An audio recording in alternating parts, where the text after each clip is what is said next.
Hello, everyone. Welcome back to my book readings. I'm Rosa Linda Román. I go by Rosa Linda, and this series is just a chance for me to share my book with you week by week, chapter by chapter.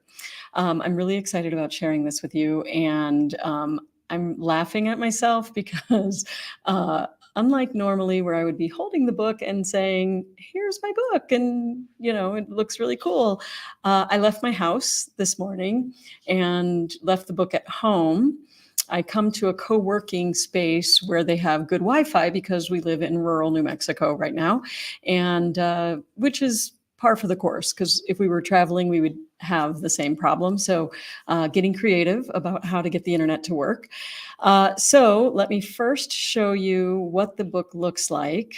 Present. I'm going to share my screen. And this is what it looks like in Amazon. It is, it's in paperback and also on ebook. So if you're interested, you can find it. Just search for Rosa Linda Román, Losing Sight of the Shore. And I also have a link here in all the show notes. But you don't even need to do that because I'm going to read it to you. Now, that means I got to get creative since I left my copy at home. And so we're going to see how this works. I was going to try to show you this interesting, it's like the screen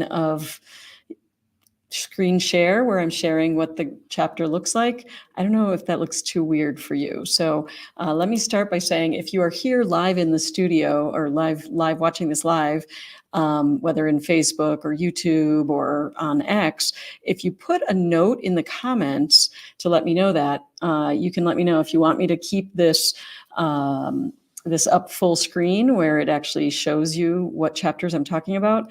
I'm not sure if I'm going to be able to do that and like change the page while I'm reading, but let's give it a shot. Let's get creative. And so here we go. Losing Sight of the Shore, Chapter 3, Buying a Boat. I imagine things are done differently in other families. Perhaps for them, the process of going from a normal home to a floating one is measured and deliberate. I know there are families that come up with a 5-year plan and then carefully save, recalculate, and continually analyze the distance to their goal of moving onto a boat until the exact day they plan to cast off the bow lines and lose sight of the shore. For us, it never looked like that. Generally, what I like to call our BAL, or our big awesome life, takes shape like this. At dinner one night, someone in the family mentions a spark of an idea, which gets the rest of the family excited. Within days, it spreads like an ember on dry ground. Within a week, it is a full-blown wildfire, and the wheels of change are already in motion. Within a month, we are in the process of making that dream a reality. This is pretty much how our family of 5, sorry, I have to find how to turn the page. Okay, let's try that again, sorry. And welcome to live streaming when things are not perfect. I think it's actually a great lesson, by the way, so you just got to do it, right? Like, what do I have to lose? All right, so this is pretty much how our family of 5, my husband, Nathan, our 3 kids, Ahava, Ziva, and Samuel, and I went from living in the mountains outside of Albuquerque, New Mexico, to living full-time on a 45-foot sailing catamaran. At the time of this writing, we have been off the boat for 6 months already. While there are a lot of the details I regret not documenting, which are now long forgotten, I'm grateful I have at least some sporadic records of this amazing experience through photos, videos, audio recordings, and journal entries to jog my memory, minus the 2 months worth of those recordings that ended up with my iPhone on the bottom of the ocean in the Bahamas. So now that we're back on dry land, and as I attempt to heed the advice of so many people that have said, you should write a book, I'm going to rely heavily on these recordings and journal entries to jog my memory. I'll start with this entry from Tuesday, July 28th, 2015, which I wrote on my blog to a handful of family and friends. And then there was this possibility. Sometimes it feels like life is barreling forward, like a freight train with failed brakes. I watch the ebb and tide of the seasons and feel like so much of it is out of my control. Kindergarten, first grade, fifth, it doesn't slow down. But then there is this moment when the story seems to be writing itself in the same predictable ways, and suddenly something happens that makes you gasp. Suddenly there's a glitch in the matrix. Suddenly you see something that makes you realize that the seeds you have been planting, the reality you have been sowing, are starting to take root and reach for the light of day. So now there is this boat. We are 6 months shy of where my most ambitious vision would have taken us. But now there is an offer on the table and a possibility. And my heart skips a beat. We have been landlocked boat babies for a long time, so long that I stopped daring to dream. But here we are with this offer, which, shockingly, may actually be accepted. Here we are talking about flying to Florida in 24 hours to survey a boat that we may live on soon. Live on with 3 kids, 2 adults, and 1 canine. And then there was this possibility. The blog was called Landlocked Boat Babies and was a place I occasionally wrote about life after we moved off our first boat, Hakuna Matata. We had lived on that boat, a 42-foot Manta catamaran, for about a year, starting when Ahava was 4 and Ziva was 2. During that year, we sailed from Florida to the Bahamas and back again. We learned so much about sailing, parenting, and life on that boat. We sailed to the Abacos and their magical out islands like Green Turtle Key and Elbow Key, pronounced Key, not K, a fact I never knew until that live aboard year, despite having lived in Florida for years. In addition to the night crossing to the Bahamas, we made one overnight crossing to lovely Eleuthera, but had to turn around after just one night because of some bad timing of a work trip for Nathan. Timing, you will see soon, is everything when you live on a boat. All right, I'm going to pause and see if I can turn the page here on these slides. And let's see, it's about where we were. I'm going to turn the page. Yeah, when you live on a boat. Good. Okay. Anyone there want to give me a thumbs up to let me know this is working? Okay, here we go. We had plans to go farther and do a lot more on Take 2. We had plans to go farther and do a lot more on Hakuna Matata, but then I discovered I was pregnant. The high-risk pregnancy I was facing would need more advanced medical care than you would find on a remote tropical island, so we sailed back to Florida, and Nathan soon accepted a full-time job in Alamogordo, New Mexico. For me, moving back to New Mexico felt like slamming the door on all possibilities of full-time sailing ever again. But we both knew it was the right decision, and after 5 days in the NICU, neonatal intensive care unit, we were able to bring home our beautiful, healthy baby boy, our sweet Samuel. With a newborn and 2 young daughters vying for our attention, the thought of sailing again was not on our radar at all. Thank you so much, Olivia, for letting me know it's working. Yay. Not on our radar at all. For the next 5 years, I didn't step foot on another boat other than one Royal Caribbean cruise and an occasional ferry ride in our travels. Our life was so disconnected from the ocean that it seemed like a distant dream. We moved back to our New Mexico mountain home, and life got busier and busier. The girls started school and sports. Samuel started walking and then running and nonstop going. All the while, my beloved, Dr. Nathan Goldfein, was wrapping up his career. Nathan wasn't always a doctor. When I met him, he was a mechanical engineer. He owned a company called Total Action that made chemicals for automotive retailers, among other things. We met on an airplane, a fitting start for this traveling family, while I was on my way to elope with my fiance. I learned pretty early on that, like his company name, Nathan is a man of action. He gets things done and is the reason we have been able to turn my wild, big dreams, like living on boats, from wishes to realities. Despite this amazing ability to accomplish anything he sets his mind to, when I met him, Nathan had not pursued his own big dream, to be a doctor like his father was. The reason he hadn't tried to go to medical school when he was younger is that he is dyslexic and had lots of well-meaning people advise him against it.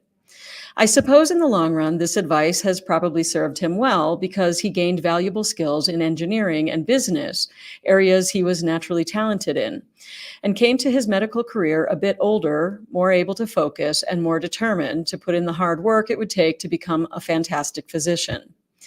Also, he now had me to nudge him, which I'd like to think played at least some small part in the reason that at 40, this amazing man started medical school. Let's see where we are on these slides before I continue. Medical school.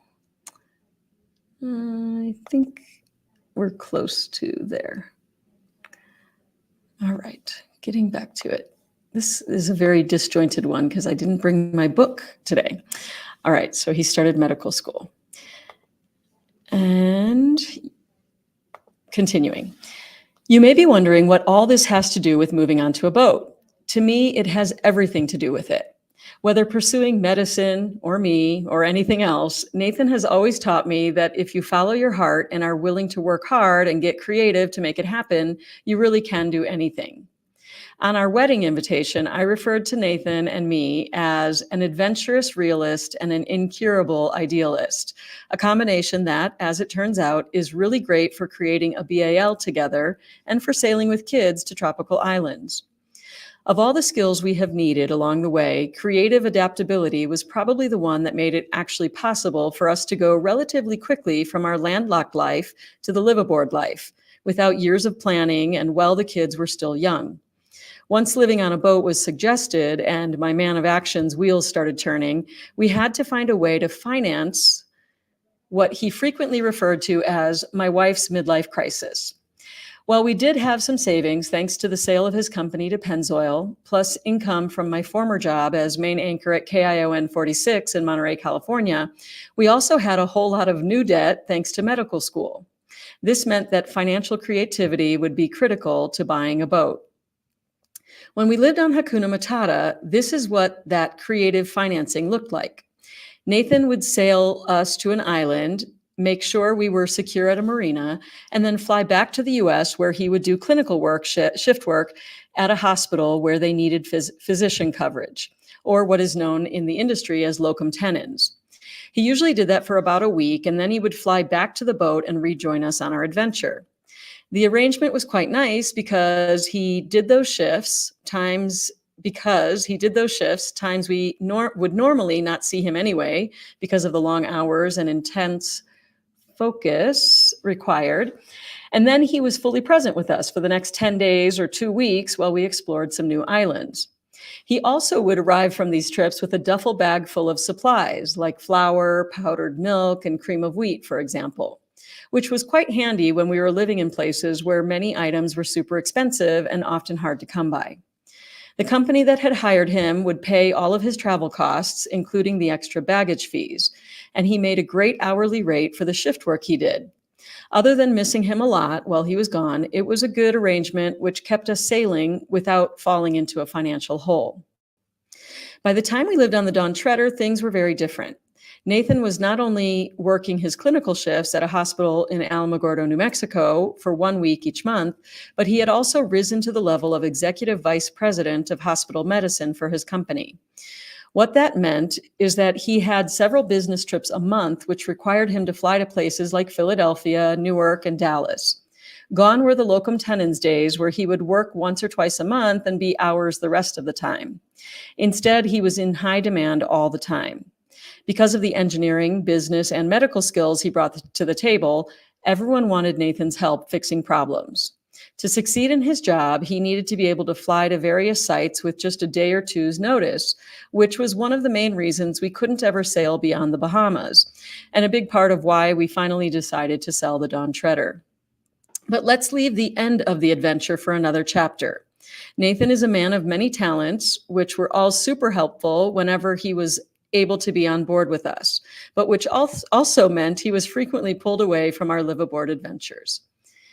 Ironically, this constant pull on my beloved and the breakneck speed that our kids were growing up were the main reasons for us moving back onto a boat 6 years after moving off of Hakuna Matata. That first time around was blissfully disconnected, as internet was either non-existent or sporadic at best. Whenever life's pressure cooker starts to really heat up, I frequently find myself thinking back to a Bahamian island or a Florida key and longing for the simplicity of that time aboard when our family was still young and largely unencumbered. March of 2015 was one of those times, as the constant demands of his job had reached a fever pitch. Let me check where I am in the slides. It had been reached a fever pitch. Okay, we're right there. Thanks for sticking with me, you guys. I hope you're enjoying it so far. It's a longer chapter this time, as you can tell. Nathan and I had no plans to buy a boat in 2015. It had been 5 years since we moved off Hakuna Matata, and we had been landlocked ever since. We were living in our home in the mountains outside of Albuquerque, New Mexico, and our lives were fully entrenched in the normal activities of a modern family of 5. Public school, competitive gymnastics for Ahava, dance lessons for Ziva and Samuel, work travel for Nathan, with lots and lots of driving along the way. Nathan was flying at least once a week from Albuquerque to the East Coast for work, and I was home alone a lot. Our home is on 75 acres in the mountains outside of Albuquerque. While it's beautiful, it can be quite lonely when you have a traveling spouse, especially in the wintertime when the few social connections you do have dry up as everyone hunkers down in their homes and people venture out only when they have to. The kids and I spent a lot of that winter alone in the mountains with no neighbors and 3 feet of snow on the ground. Anyone who understands my tropical, ocean-loving nature understands why this just wasn't working for me. After a particularly rough stretch with several instances of my running off the road into snowbanks and my being in a generally lousy mood over being cold, isolated, and alone for too long, Nathan offered an olive branch. His company was having a conference in Florida, and it was during our kids' spring break. A little warmth and fun in the sun was just what I needed. So it was that we found ourselves in Fort Lauderdale, in the very neighborhood where we bought our first boat.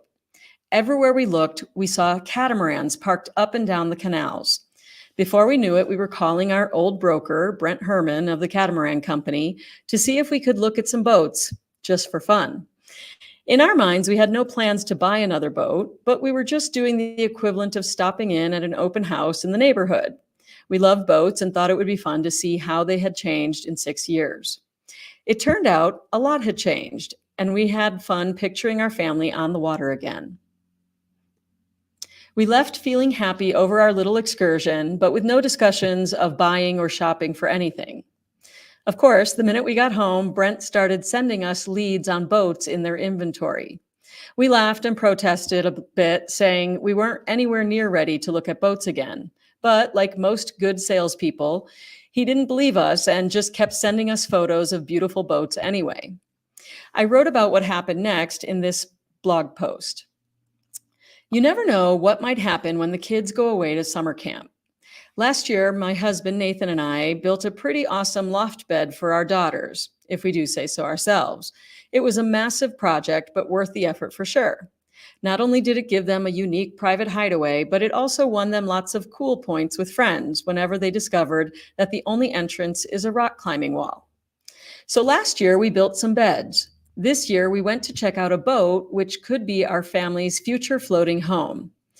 To tell the whole story, I have to take you back to spring break when we stopped in to see Brent Herman at the Catamaran Company. He was the broker who sold us our old live-aboard catamaran, the 42-foot Manta Hakuna Matata. But he is also a friend, and we were in the area. We're not in the market and won't even start talking about boats for another year at least, we said. Like a bad game of telephone, somehow Brent heard, we're ready to buy another boat. So we went around the marina in Fort Lauderdale, Florida, checking out some boats. It felt good to be near the water and on a boat again, but mostly it was an experience of being in a constant state of rapid-fire heart attacks as our 4-year-old son Samuel darted between one danger and the next. After a few boats and more close calls than I can count, we wrapped up our little tour.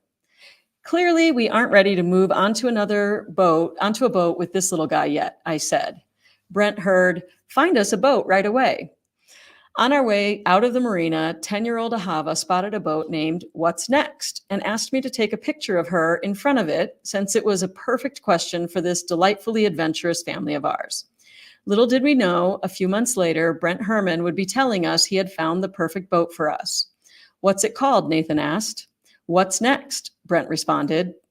And so it was, while the girls were away at summer camp this year, we left Samuel with our babysitter, Miss Linda, and went for a couples trip to Fort Lauderdale to check out what might be our what's next. Looking back at that time now that the Dawn Treader adventure is behind us, I can't help but smile. It was all so unknown then, and there was so much potential ahead of us. I laugh to think that we thought Brent would have interpreted our visit as anything other than we were in the market to buy a boat. I see now that by then the spark of that we should buy a boat idea had already been lit and was already spreading like wildfire long before we ever booked that trip to Florida. Brent saw that fire in our eyes and wasn't about to let that opportunity pass. He has sold enough boats to know that people with that spark have one of two choices: either spend the next several years pining, wishing, dreaming, wondering, and longing without actually doing, or rip off the Band-Aid and buy a boat. He was betting we were in the latter category, and of course, he was right. The next blog post sums it up pretty well, I think. At first glance, the sailing catamaran What's Next didn't look that different from our first live-aboard boat, Hakuna Matata, and she certainly looked no more like our perfect boat than any of the dozens of vessels nearby. But our broker, Brent Herman of the Catamaran Company in Fort Lauderdale, was confident that this Lagoon 450 was indeed our perfect boat, even though we were a good 10 months ahead of the schedule when we thought we might even consider looking for our next boat. So we decided to make a ridiculously low offer, mostly just to end the conversation. But instead of being the end of the boat buying conversation, it turned out to be just the beginning, when the owners responded with a surprisingly low counteroffer. At that point, we decided we needed to see the boat in person again, so Nathan and I flew to Fort Lauderdale for a quick trip. When we got on the airplane, we discovered that not only were we not sitting together, but every single television was turned to Shark Week, with horrible scenes of cute animals getting swallowed by massive great white sharks. Yes, sharks. I couldn't help but wonder, was this a sign that we should give up on this ridiculous boat buying idea? But after the longest flight ever, mostly due to the nasty woman sitting beside Nathan, who kept screaming at him every time his elbow or foot accidentally invaded her space from his cramped middle seat, we finally made it to sunny Fort Lauderdale, and I couldn't help but start to feel the excitement of being back where our first live-aboard adventure began. Within a half hour of arriving, we were back aboard What's Next, and Nathan was inspecting every square inch of the boat. The good news, the engines looked like they were in great shape and had low miles. And for me, the really good news was that this boat smelled good without that yucky, musty smell that so many other boats had. Good engines plus good smelling equals good news. The not so good news, the air conditioner had obviously not been run while she sat at dock, and the salty air took its toll. All the fixtures were corroded, pitted, and ugly. As I was about to grumble about how terrible the fixtures looked, I saw the look in Nathan's eye. He liked this one. And when I got over the look of the fixtures, with the help of Nathan explaining to me that those ugly fixtures were easy to replace and were saving us a ton of money, I realized I liked this one too. Granted, it did not have the 4 cabins that I had hoped for, but there was a lot of potential here. So we gave the green light to pay for the sea trial and have a thorough inspection done to see if we really wanted to buy it. The sea trial went smoothly, but the inspection left us with a list of things that needed to be fixed. From batteries that needed replacing to missing cushions for the forward deck, we held nothing back. There is a lot that needs fixing. Let's just walk away, we said to each other, knowing we were in no hurry and convincing ourselves that there would be another perfect boat for us down the road. So we went back to New Mexico and responded to the very generous offer on the table with our extensive list of must-haves and must-fixes before we would agree to buying her. We knew they would laugh at us and turn us down. But then they didn't turn us down. They accepted all of our ridiculous demands. The financing was already approved. Instead of the dead-end response we expected, we got the total green light. Needless to say, we were both in a bit of shock. And so it was on one early day in August, despite all of the very logical reasons against it, Nathan looked at me and said, "Well, I guess we're buying a boat." When I revisit hang on, let me turn the page, make sure I'm turned to the right page here. Guess we are buying a boat. There we go. Okay, that's where we are. I hope you guys are enjoying this. This is fun for me. When I revisit that pre-Dawn Treader blog post now, post-Dawn Treader, I feel a mix of pride and sadness. Pride over the fact that we really did buy that boat, lived aboard full-time for almost 2 years, and sailed her to many lovely places. Sadness knowing that chapter is over. At the beginning of the adventure, the boat name was so fitting. What's next? Which adventure would be next? Which island would be the next to be explored? What new anchorage would be our home for the next night or the week ahead? Now that we have been without a boat for the past 6 months, I still wrestle with that very same question. What's next? We have spent those 6 months traveling and connecting with people we hadn't seen in a while, taking advantage of our time on land to visit people we love around the country. The connections have filled me up and given me a chance to think about what I really want for our family in the future. Those visits have also given us a chance to share some of our favorite stories from our live aboard life as friends inevitably ask, what was it like to live on a boat? My response is, let me start that again. I think I'm where I'm supposed to be. My responses vary wildly depending on my mood and the person who is asking. Sometimes I might say, it was wonderful, because it was. I might also say it was one of the hardest things we've ever done as a family, because it was that too. In the end, when someone asks me about our live aboard life, I usually end up telling a story about one of our adventures. Which story gets told depends on the audience. Some people are interested in the more stressful moments, like hurricanes and neighboring boat fires. Others want to hear about how one handles 3 kids and a German Shepherd on a boat. And then there are those that want to know more about the magical moments, like uninhabited islands and sleeping under the stars. Some of these stories have been told over and over again because they're so fun to tell. I will share a few of them here, not as a boat log with an accounting of events exactly as they happened, but in the more fluid, more personal way, I might share them with a friend over sundowners in a sunset-soaked anchorage on the deck of the Dawn Treader. There you go. That was chapter 3 of Losing Sight of the Shore, Buying a Boat. I hope you all enjoyed that. It was a much longer chapter than I remembered it was. And as I'm reading these out loud, I could see areas that I would consider editing. Some of it is redundant. When you're writing a book, it's like everything it takes so much to just like get to the end and then you do a quick edit and you glance over it. But now reading it over again, it's really fun to, first of all, just relive the experience, but also it gives me a chance to see areas that I could maybe make a second edition and edit some of that at some point. But right now I'm working on a novel. I'm working on novel writing and fiction writing. So I'm enjoying sharing this memoir with you. It looks like Olivia is still here. Thank you. She said, thank you. Enjoyed it. I enjoyed having you here. If you're interested in getting your own copy, everybody, I put a link in the show notes. And if not, just follow along. I'm reading a chapter a week every Tuesday Mountain Time here on this channel that you're watching right now. I'm Rosa Linda Román, and thank you for joining me. Have a great day. Bye, everyone.